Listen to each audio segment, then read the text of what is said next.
हूँ आपको rearrange the sentence का प्रैक्टिस सेट 3। लास्ट लेक्चर में प्रैक्टिस सेट मैंने जो 2 दिया था उसमें 5 टाइप्स ऑफ सेंटेंसेस मैंने बता दिए थे रीऑर्डर करने के लिए। अब इसमें कुछ रह गए थे जो मैं प्रैक्टिस सेट 3 में लेकर आई हूँ, टाइप 6। तो देखिए टाइप 6 में मैंने यहाँ पर फॉर्मूला लिखा हुआ है सब्जेक्ट, वर्ब और कॉम्प्लीमेंट। तो आपने टाइप 5 तक वो सारे पार्ट्स पढ़े थे जो मैंने प्रेडिकेट पार्ट्स में पढ़ाए थे। आपने टाइप 5 में पढ़ा था सब्जेक्ट, वर्ब, ऑब्जेक्ट और कॉम्प्लीमेंट, और यही पार्ट है जो आपको पढ़ाए गए थे। तो देखिए बस इसमें थोड़ा सा चेंज ऐसे हो जाता है कि जैसे वर्ब है तो वर्ब के बाद कभी कभी क्या है कि ऑब्जेक्ट नहीं आता है, जबकि आपको पता है कि जब जहां पर वर्ब होती है वहां उसका ऑब्जेक्ट होता है अगर वो ट्रांजिटिव वर्ब है। अगर वो इंट्रांजिटिव वर्ब है तो उसका ऑब्जेक्ट नहीं होता है, फिर कॉम्प्लीमेंट आता है। लेकिन ये बात कर रहे हैं हम वर्ब टू बी की, और वर्ब टू बी होता है is are am was verb. तो कुछ वाक्य ऐसे होते हैं जिसमें सब्जेक्ट के बाद is are am was verb आता है और उसके तुरंत बाद कॉम्प्लीमेंट आता है, जैसे कि ये सेंटेंसेस मैंने दिए हैं। India Pandit Nehru the first was prime minister of. अब इसे रीअरेंज करेंगे तो सबसे पहले हम सब्जेक्ट लिखेंगे और सब्जेक्ट हमारा क्या है, पंडित नेहरू। तो हम पंडित नेहरू से सेंटेंस को स्टार्ट करेंगे कि पंडित नेहरू। अब वर्ब टू भी हमें लिखना है, वर्ब टू भी होता है is are am was verb, तो वॉज आ जाएगा। अब ये वॉज हेल्पिंग वर्ब है तो हेल्पिंग वर्ब के बाद मेन वर्ब आनी चाहिए, लेकिन यहाँ नहीं आएगी क्योंकि वर्ब टू तभी यूज की जाती है जब उस सेंटेंस में कोई मेन वर्ब होती ही नहीं है। जिस सेंटेंस में कोई मेन वर्ब नहीं होती है वहां हम is are am was verb का यूज करते हैं, जैसे I am a student, there was a king, he is the best boy of his class. इस तरह के सेंटेंसेस में वर्ब टू बी का यूज होता है। ऐसे पंडित नेहरू वाले सेंटेंस में ये जो पंडित नेहरू की विशेषता बतलाई जा रही है, पंडित नेहरू वॉज। अब पंडित नेहरू क्या थे, अब यहाँ पर इनकी पहचान आ जाएगी, the first prime minister of India. ये पूरा नाउन फ्रेज कॉम्प्लीमेंट आ जाएगा। तो Pandit Nehru was the first prime minister of India. इस तरह से ये हमारा सेंटेंस कंप्लीट हो गया है। तो इसमें पंडित नेहरू सब्जेक्ट है, वॉज वर्ब टू बी है, और the first prime minister of India ना तो ये डायरेक्ट ऑब्जेक्ट है ना इनडायरेक्ट ऑब्जेक्ट है, बल्कि नाउन फ्रेज कॉम्प्लीमेंट है। तो ये इस फॉर्मूले से बनेगा। इसी तरह से ये सेंटेंस, इसमें हम सब्जेक्ट लेंगे सैरीवन, सैरीवन लिखेंगे। इसके बाद हेल्पिंग वर्ब आएगी हमारी वॉज। अब हेल्पिंग वर्ब मेन वर्ब तो इसमें है ही नहीं है, और मेन वर्ब नहीं है तो सीधा कॉम्प्लीमेंट आ जाएगा। क्या है सैरीवन, एक मर्चेंट है, नाउन कॉम्प्लीमेंट। सैरीवन वाज अ मर्चेंट। अब इन द सैरी किंगडम ऑफ लिखा है तो इन द किंगडम ऑफ सैरी, ये पूरा आ जाएगा, इन द किंगडम ऑफ सैरी। ठीक है, तो ये सभी वर्ब टू बी वाले सेंटेंसेस हैं।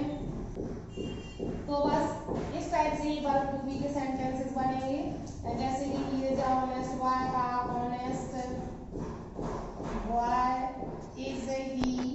तो इसमें तो सिंपली ही वर्ब आएगी आपकी इज, अब आ जाएगा यहाँ पर एंड ऑनेस्ट। तो इस तरह से ये आपका 6th टाइप कंप्लीट हुआ। अब चलते हैं हम 7 टाइप पर। पैसिव वॉइस का, तो इसमें ऐसे बनता है ऑब्जेक्ट प्लस वर्ब। हाँ, इसमें हेल्पिंग वर्ब भी आएगी, helping verb plus main verb की थर्ड फॉर्म, और उसके बाद बाय प्लस सब्जेक्ट। इस बेस पे बनेगा ये सेंटेंस। अब देखिए जब इस बेस पर हम सेंटेंस बनाएंगे तो हमें थोड़ा सा सब्जेक्ट और ऑब्जेक्ट को पहचानने में ध्यान रखना चाहिए। जैसे कि सेंटेंस में आ जाए कि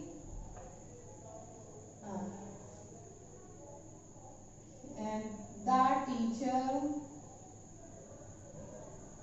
punished was the boy, और आ जाए बाई।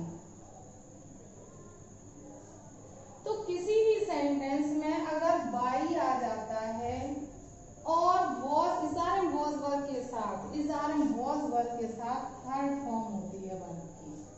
वो हमेशा पैसिव वॉइस होता है।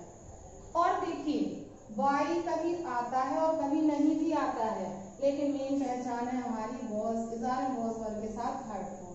तो हम समझ जाएंगे ये सेंटेंस पैसिव उल्टा बनेगा। उल्टा का मतलब है ऑब्जेक्ट से बनेगा, ना कि सब्जेक्ट से। अब देखिए सब्जेक्ट तो हमें वर्ब से पता था, ये पनिश किसने किया होगा? सोचो, टीचर ने किया होगा बॉय को या बॉय ने टीचर को?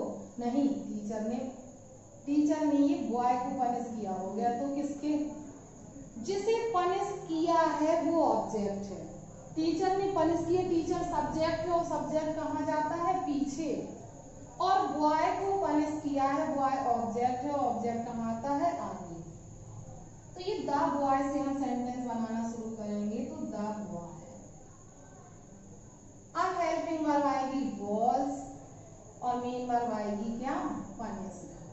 द बॉय वाज पनिश्ड आ गया। अब आएगा बाय, तो बाय लगा देंगे और द टीचर सब्जेक्ट है, बाय द टीचर। समझ गए होंगे आप पैसिव वॉइस है। पैसिव वॉइस अभी मैं डिटेल से पढ़ाऊंगी। अभी केवल इतना समझ लीजिए कि हमें ऑब्जेक्ट को आगे लाना है, फिर हेल्पिंग वर्ब, मेन वर्ब और फिर बाय लगाकर हमारा सब्जेक्ट आ जाएगा। कभी कभी बाय नहीं होता है, जैसे कि आ जाए कि sold books are here, books sold are here. तो देखिए इसमें हमारा बुक्स जो है वो सब्जेक्ट नहीं है, क्योंकि बुक्स अपने आप को खुद को थोड़ी ना बेचती है, बल्कि बुक्स बेचने वाला कोई और है। तो ये बुक्स ऑब्जेक्ट है, ऑब्जेक्ट आगे आ जाएगा, द और लगा देंगे हम यहाँ पर, तो बनेगा the books helping verb are के साथ मेन वर्ब की थर्ड फॉर्म सोल्ड हियर। अब यहाँ पर हाइड है, by the people, by the shopkeeper, कुछ भी यहाँ पर हाइड है। तो इस तरह से पैसिव वॉइस के हो जाएंगे। अब मैं आपको एक लास्ट टाइप का बता देती हूँ। वैसे तो इसमें बहुत ज्यादा रूल्स बन जाते हैं, लेकिन जितने आते हैं बोर्ड के लिए जो इम्पोर्टेंट है वो मैंने सारे यहाँ पर कवर किए हैं। तो टाइप 8 में देख लीजिए, ये बनता है क्लॉज का सेंटेंस। क्लॉज का सेंटेंस का मतलब है कि आएगा आपका principal clause plus conjunction plus subordinate या coordinate clause.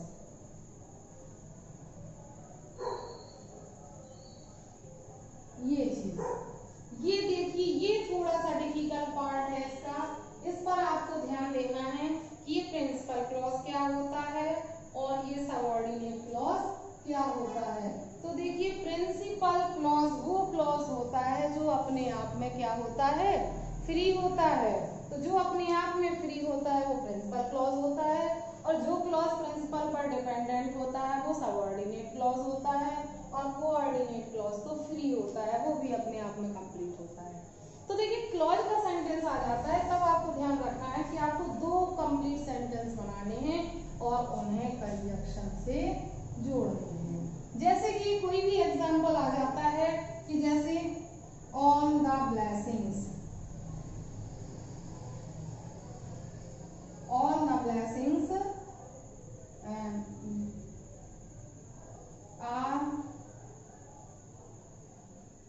blessed by God, be enjoyed, which, देखिए ये sentence, all the blessings are blessed by God, be enjoyed which, be enjoyed which। अब देखिए इसमें सबसे पहले देखेंगे कनेक्टर क्या है, विच। विच कंजक्शन आया है। किसी भी सेंटेंस में कंजक्शन आ जाता है तो हमें 2 कंप्लीट सेंटेंस बनाने पड़ते हैं और बीच में ये कनेक्टर आता है। तो हम देखेंगे 2 सेंटेंस कैसे बन सकते हैं। तो ऑल द ब्लेसिंग्स, एक इतना ये हमारा सब्जेक्ट पार्ट जैसा लग रहा है, और एक ये है वी एंजॉय, वी एंजॉय, हम एंजॉय लेते हैं। हम किन का एंजॉय ब्लेसिंग्स की विशेषता है विच वी एंजॉय, जिनका हम आनंद लेते हैं। ये एडजेक्टिव क्लॉज है, ये यहाँ इसके बगल में इसके साथ ही लग जाएगा, तो देखिए बनेगा ऑन द ब्लेसिंग्स, और फिर इसके बाद आपका ये क्लॉज जुड़ जाएगा विच से, विच वी एंजॉय, क्योंकि ये एडजेक्टिव क्लॉज है इसलिए बीच में सब्जेक्ट के तुरंत बाद आ गया है। On the blessings which we enjoy are blessed by God, ये पीछे चला जाएगा, आर ब्लेस्ड बाय गॉड, ये ऐसा बनेगा। ये बोर्ड में आया हुआ एग्जाम्पल मैंने बताया है, ऐसे कई सेंटेंसेस आए हैं। चलो मैं थोड़ा सा इजी सा बता देती हूँ जिससे आपको थोड़ा सा समझ में आ जाए। जैसे सेंटेंस आ जाए कि he did not go to school so he was ill, ये तो पूरा रीऑर्डर है लेकिन गलत लिखा है। he did not go to school एक सेंटेंस हो गया, वह स्कूल नहीं गया, he was ill वह बीमार था, सो लगा है इसलिए, तो क्या ऐसा बनेगा वह स्कूल नहीं गया इसलिए वह बीमार था? नहीं बनेगा। इसमें ये he was ill आगे आएगा, he was ill वह बीमार था, अब सो आएगा, सो इसलिए he did not go to school, he did not go to school। तो अभी तो आपका रॉन्ग था ना सेंटेंस, आपने उसे सही किया, आप ये प्रिंसिपल क्लॉज को आगे लाए, he was ill, फिर सो से हमने इस सेंटेंस को जोड़ा, so he did not go to school। तो देखिए ये जो 8 टाइप्स है ये थोड़ा सा टिपिकल है आपका, क्योंकि ये जो आपको तभी बनेगा जब आपने क्लॉजेस पढ़े होंगे, क्लॉजेस पढ़े होंगे तभी आएगा। और बाकी जो मैंने आपको 7 टाइप्स बताए हैं वो तो आपको समझ में आ गए होंगे। अगर थोड़ा सा भी डाउट हो तो वीडियो को एक बार और आप स्टार्टिंग से देख लीजिए, सारे डाउट्स आपके क्लियर हो जाएंगे और आपको रीअरेंज द सेंटेंस जरूर से बनेंगे। बस आप प्रैक्टिस कर लेना अपनी एक्सरसाइज से, बुक की एक्सरसाइज से आपको इसी टाइप से सेंटेंसेस मिलेंगे। मैंने आपको हर टाइप का सेंटेंस बता दिया है, क्योंकि स्टूडेंट्स की ये शिकायत रहती है कि अरे सेंट ऑर्डर का तो कोई नियम ही नहीं है, ये तो सेंटेंस किसी भी टाइप से आ जाता है, जब आ जाता है तो तभी बनाना पड़ता है। तो ऐसा कुछ नहीं है, आप हर टाइप से सीखें तो सही, आपको पता तो हो कि सेंटेंस कितने टाइप से आ सकते हैं। तो मैंने यहाँ बोर्ड एग्जाम के सारे टाइप्स कवर किए हैं, और अगर आप इस पर ध्यान रखोगे और हाँ आपको शब्दों की पहचान होगी, शब्दों की पहचान होगी तभी आप वर्ड्स को सही क्रम में रख पाएंगे। और शब्दों की पहचान होगी आपको parts of subject and parts of predicate से। तो पार्ट्स ऑफ सब्जेक्ट और पार्ट्स ऑफ प्रेडिकेट का पार्ट जरूर से देखिएगा, वो आपका 10 सेंटेंसेस करके मैंने लेक्चर 1, लेक्चर 2, लेक्चर 3 से लेक्चर 6 तक दिया है, और ये समझ लीजिए कि लेक्चर 7 और 8 हो गया है, जो मैंने अलग से रीअरेंज द सेंटेंस करके प्रैक्टिस सेट करके दिया है। तो ये मैंने पूरा कवर किया है। आज हमारा रीअरेंज द सेंटेंसेस कंप्लीट हो गया है। आई होप आपको समझ में आया होगा, और अगर आपको ये समझ में आया है तो प्लीज कमेंट करके जरूर बताइएगा।